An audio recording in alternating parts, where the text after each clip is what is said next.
Tarix bilimi bu cürdür ki, biz duraq deyək ki, onlar ki bu işi görübdü, gic idi, ya onlar ki bu işi görübdü, onlar ağıllı idilər. Biz fəqət tarix bilimində eləyə bilərik, mütaliə eləyək tarixi.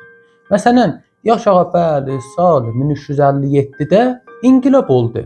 Hamı qalxdı ayağa və bais oldu ki, Nizam Pəhləvi təbdil oldu Cümhuriyyət İslamı İrana. Və mən durub deyəmmərəm ki, onlar ki inqilab eləyiblər, gic idilər. Amma bainhal bəziləri var da deyirlər, bunlar ki inqilab eləyiblər, bunlar gic idilər. Yəni sən deyirsən, o zaman milyonlar adam ki inqilab eləyiblər və Pəhləvini rədd eləyiblər, gic idilər. Sən və sənin yoldaşların ağıllısınız. Sizlər çox bilirsiniz. Yox, bu cür deyil. Biz özümüz o zaman yaşamamışıq. Biz özümüz əgər onda yaşasaydıq, Məhəmməd Rza Şah Pəhləvinin zülmündən səsə gəlib, cana gəlib və qalxardıq və biz də mütməyin olun ki, inqilab elərdik.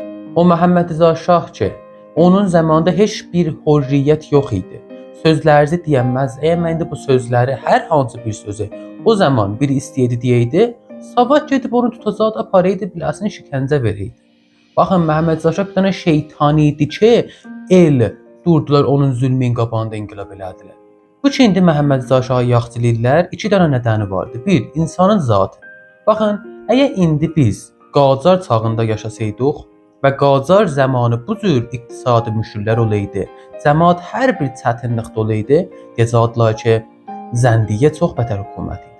Zəndiyə zamanı yaşasaydıq, deyəcəklər ki, Əfşar qəşədi. Əfşar zamanında yaşasaydıq, deyəcəklər ki, Səfəvi və bu cür gedirdi aliyə. Və hərə bəlkə öz zehnində bu cür elqi olur ki, bundan qabaqçı hökumət yaxçı idi.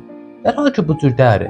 Siz gərək öz hökuməti bər əsası şəraiti öz zamanınız müqayisə edib və ona görə danışasınız. Da Məhəmməd Rza zamanı o qədər azadlıq yox idi, o qədər şikəncə çox idi ki, Amerikanın rəis cümhuru can gəldi Məhəmməd Rzaya deyir ki, bizə bu şikəncələri azad, bizə zindanların vəzini qəşəngləd.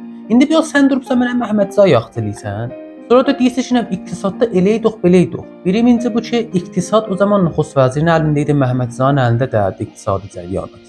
Və ikincisi, hətta o zaman da bizim təvərrümümüz var idi. Qalır ruznamələrdə, məcəllələrdə o titrlər ki, təvərrüm neçə bərabər olubdu, neçə dərəcət qalxıbdı. Baxın, beys təvərrüm bütün dünyada var, az nisbətlə. Amma Pəhləvi zamanı, əvaxir Qacar zamanı ya da indi Cümhuriyyət İslam zamanı İranda da rekord sındırıbdı. O beys təvərrüm olub neçələr bərabər. Bəs bu ki, indi biz bu vəzdə yox deyimin ki, filan kəs olsaydı bizim vəzimiz bu dədir. Yox, sən nə bilirsən? Məsələn, filan kəsin sağında yaşayıbsan. 2-3 dənə Məhəmməd Rzadan media film qoyursunuz, üstünə 3 dənə oxumaq qoyursunuz, deyirsiz, günə bətənəm şahdır, filandır. O ki deyinəm şah eləydi, şah olaydı, o tərəf gicdir. Olan indi bütün ölkələr, bütün insaniyyət əllərçi şahlıq sistemindən çıxsın eşiyə. Yox, sən kaş şah olaydı. Hələ sən şah dağısındasan. Görün, tərəfin beyninin o qəd çəkimi yoxdur. Baxın, iqtisadi fişar düzdür, vardır. Amma iqtisadi fişarın qabağını tərəf öz qüdrəti təfəkkürünü də hifz eləyər. Yaxşı. İndi görün, tərəfin beyninin nədə çəkimi yoxdur, nədə zəifləşib. Ki, fişar iqtisadi bais olub ki, deyə mən gələm diktatoriya tərəf. Daha öz başımın üstünə diktator sistem quram. Sən cişsən, sən bilmirsən bəzi məsələləri. Ya, heç adı bilmirsən. O çağda Avropa Rönesans eləyibdi. Şahdan, dindən ayrılıbdı. Bu ağa hələ taza istiqedə bir dənə şaha. O da hansı şaha? Bir dənə fərdi ki, nicatpərəst idi. Bir dənə fərdi ki, tamam siyasətləri kontrol cəmiyyətin üstündə idi. Bir dənə fərdi ki, diktator idi. Bir fərdi ki, mən mərasimi tacguzarı qoydu, deyirdi bəlkə neçə min il qabaq yaşayır. Məhəmməd Rza Şahın baralarına görə ki, o baraları indi böyük görsədirlər, ayrı bir videolarım da olacaq.